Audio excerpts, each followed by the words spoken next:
জুলাই বিপ্লবের বাংলায় বৈষম্যের কোনো ঠাঁই নাই। প্রাথমিক সরকারি বৃত্তিতে বৈষম্য কেন, প্রাথমিক শিক্ষা উপদেষ্টা জবাব চাই।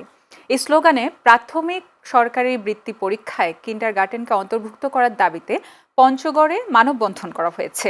আজ জেলার কেন্দ্রীয় শহীদ মিনারের সামনে পঞ্চগড় ঢাকা জাতীয় মহাসড়কে জেলা কিন্ডারগার্টেন সোসাইটি ও শিক্ষক কল্যাণ সংস্থা পঞ্চগড়ের ব্যানারে ঘণ্টাব্যাপী মানববন্ধন কর্মসূচি পালন করে তারা। মানববন্ধনে বক্তারা বলেন, কিন্ডারগার্টেন ও বেসরকারি প্রাথমিক বিদ্যালয়ের বিপুল সংখ্যক কোমলমতি শিক্ষার্থীদের বৃত্তি পরীক্ষায় অংশগ্রহণের সুযোগ থেকে বঞ্চিত করার পরিপত্রটি বৈষম্যমূলক দৃষ্টান্ত স্থাপন করা হয়েছে।